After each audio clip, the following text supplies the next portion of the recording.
Mmadu atọ bụ ndị eji na Ọka Custodial Center bụrụgo ndị atọrapụrụ. Ọ bụ Chief Judge Anambra State Justice Ọnọchianya Achebelu rụrụ maka nke dịka ewetara mmemme ntọrapụ maka ndị eji n'ụlọ nga nke afọ 2023 n'isi njedebe bụ mmemme ọ na-adịbe eme kwa afọ ọbụla. Onye nta aka Joseph Egbeọcha wetara anyị akụkọ.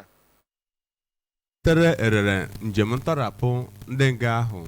nke Justice Anya Achebelu bagidere gụnyere Chukwuemeka Ochife nke onye na-ekwuchite ọnụ ya gwara ụlọ ikpe na ọ nọọra ihe ruru otu afọ ebe enweghị ikpe ọbụla a na-ebute megide ya. Richard Ufo gbara arọ 28 onye nọgoro ife karịrị arọ 5 n'ihi ebubo ịdakpo mmadụ n'ike. Uchenna Ọkafọ bụ onye gbara afọ 19 onye nọgoro afọ 4 na ọnwa 7 na mkpọrọ ma bụrụkwa onye ọnụ na-ekwuchitere ya ọnụ kọwara na enweghị ikpe ọbụla a na-ebute n'ụlọ ikpe megide ya kamgbe afọ 2019 atụbara ya n'ụlọ mkpọrọ. Justice Anya Achebelu nyekwara iwu ka a tọrapụgodo Elizabeth Onwura bụ onye a na-ebo ebubo na o zuru ọlaedo nwa ya nwoke ya nakwa Nkem Ebo bụ onye a na-ebo ya na mmadụ atọ ndị ọzọ ebubo itinye aka n'igbu ọchụ. Justice Anya Achebelu ekweghị enye iwu ka a tọrapụ nwa amadi Chidera Eze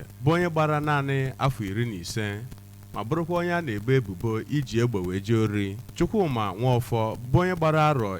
63 ma bụrụkwa onye nọgoro otu afọ n'ụlọ mkpọrọ n'ihi ebubo a na-ebo ya na o gburu nwanne ya nwaanyị nke obere. Ọfọma Oje bụ onye gbara afọ 60 ma bụrụkwa onye nọgoro ihe karịrị otu arọ n'ụlọ mkpọrọ n'ihi ebubo a na-ebo ya na ọ dakporo otu nwatakịrị n'ike. Ya nakwa John Umenihe bụ onye a na-ebo ebubo na ọ kpasara otu nwatakịrị nwaanyị gbara naanị afọ 5 akparamagwa ruru unyi. Ka ọ na-ekwu okwu ka ekpesịrị ikpe bụ nke were ọtụtụ awa ka Justice Anya Achebelu nọrọ kọwaa na ya bụ njem a na-abagide n'ụlọ mkpọrọ bụ nke na-enye aka iji tinye anya ma tinye ọnụ n'okwu ndị akabeghị nwee ike ka ebute ikpe ha n'ụlọ ikpe ya nakwa ikpe gbasatara ụmụaka, ndị okenye, ndị nwoke na ndị nwaanyị, ndị arụ na-anwụ ya nakwa ndị o tegoro aka ikpe ha gadebere ụlọ ikpe ma gbakwunye na-enweghị ọtụtụ mkpụrụ ya bụ njem ọ bagidere mịtara n'ebe ọ gbasatara ịhụ na enweghịzi ọtụtụ ndị mmadụ a na-arapụ n'ụlọ mkpọrọ ya nakwa ịhụ na ikpe nkwụmọtọ bụ nke rutere onye ọbụla aka.